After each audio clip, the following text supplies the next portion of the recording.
Hey everybody, it's Jason Blaha here, and once again it is time for a dynamic effort lower day, but a quick reminder for those of you who watch these videos, please remember to click like down below, it would be greatly appreciated. So kind of in keeping with what I started doing with the upper day, of course these started off a little slow, took me just a bit to get my bar placement down. Decided to really up the number of sets on my speed work. Use the speed work really as a serious training modality again, and figure out what I need for accessory work. Like, what is it that I have to get where I need to get to? You know, what's fundamental here? Especially now that calories are lower. They're not really low. Carbs are very low as I get close to meat to make weight. And like I said, my strength is going to be what it's going to be.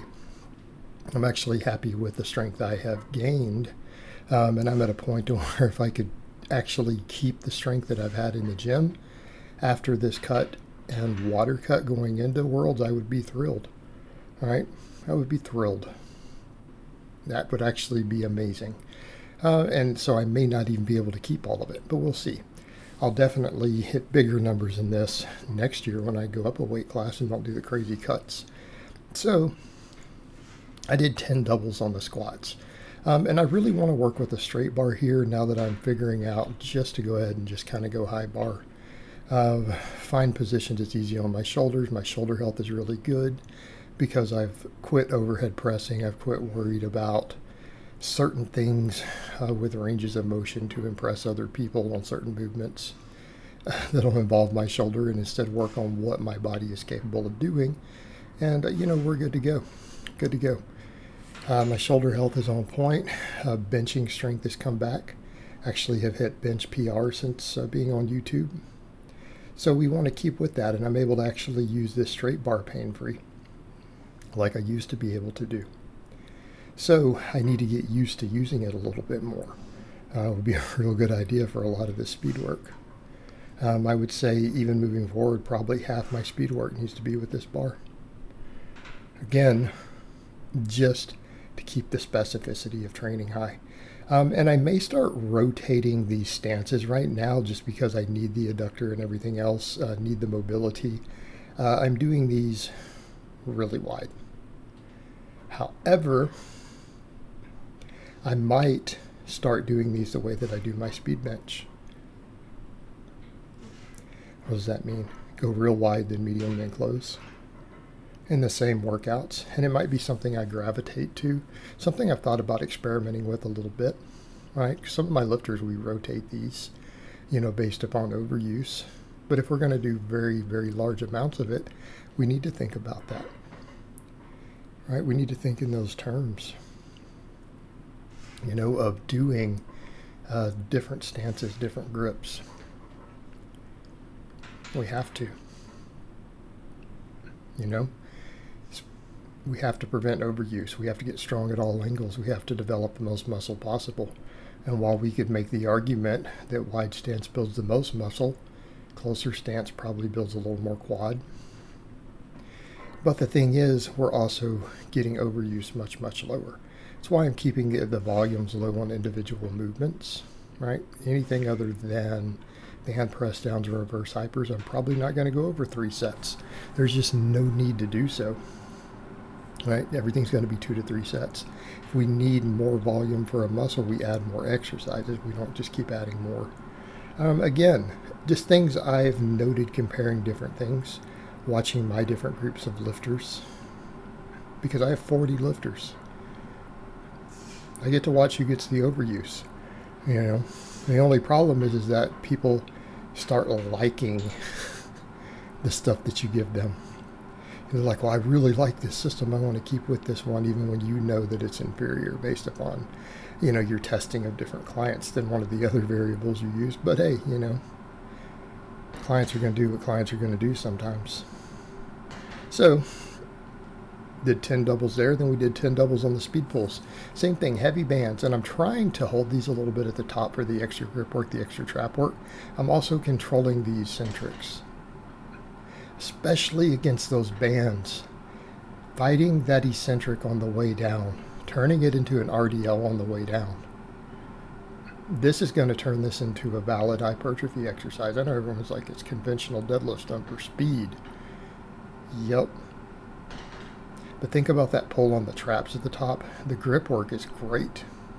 In fact, this is a very grip heavy day in general. A lot of grip training. Everything but the squats trained my grip. Everything but squats trained my grip.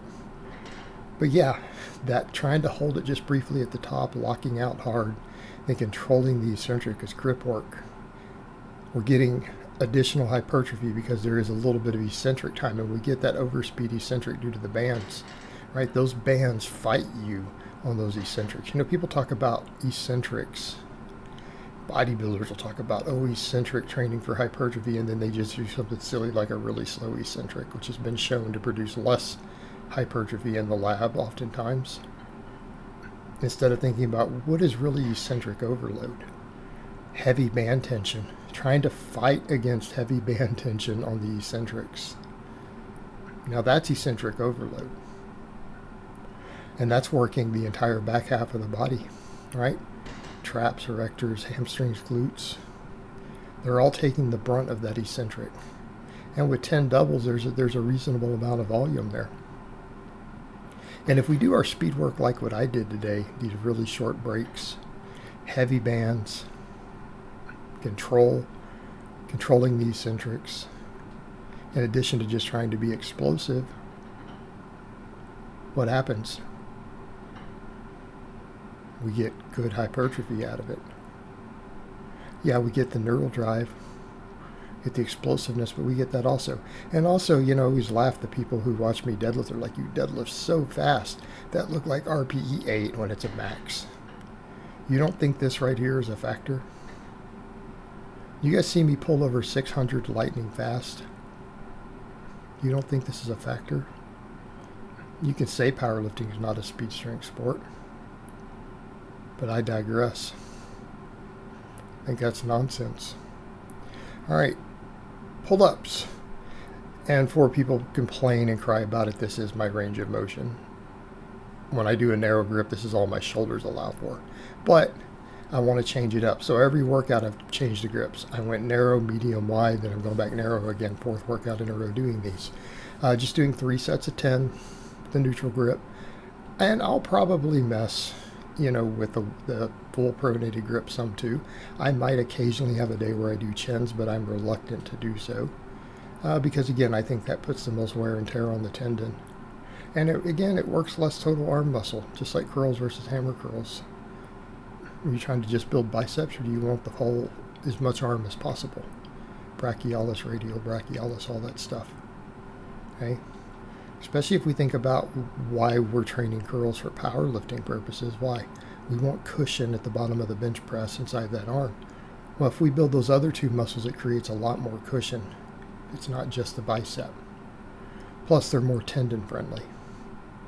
Inflamed tendons rupture easier.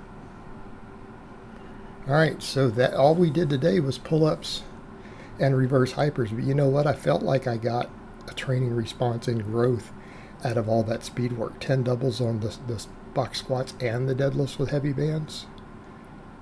There's a hypertrophic response to that. So I had to come in and say, what is it that I have to have? Because I actually have some busy plans this afternoon, so I've got to get all this done quickly today, right? And I can't afford to go lay down and take a 2-hour nap afterwards either. You know, and we got good training earlier this week. So we start to look at what are our fundamentals. Well, the pull-ups just because I need the grip and the arm work and the upper back. But those deadlifts are giving us upper back with those bands, aren't they? Well, then reverse hypers. Reverse hypers are a big part of my bread and butter. We've been telling you guys that speed pulls and reverse hypers are largely responsible for my deadlift. They're two of the most important tools that I have. Oh, here they are. Right? And sure, I could have done some extra quad work today, but I don't think my quads are going to grow at this point, going into Worlds Without Food. They're going to grow a lot next training phase. I'm going to bring my quads up further. We're going to be doing a lot more sled work. We're going to do a lot more belt squats, right? GPP is going to go way up. And that tends to make my quads and calves and everything grow. But we did get at least 12 reps. Last couple sets I did like 13. We got at least 12 reps with this weight this time. So I just want to stick with this weight for now, because I have this device almost at its full capacity in terms of weight, like its safe rating. We're at 90% of it. So I want to work on just more reps with this weight for a while. And I think that's going to be the way to go, just so that I don't break this thing. All right. Maybe eventually I'll invest in a much heavier reverse hyper, one that can handle more. But until then, we work with what we have. All right, we work with what we have. All right, guys, but that's really all I have to say on that today. I hope it's been informative, and I'll talk to you guys next time.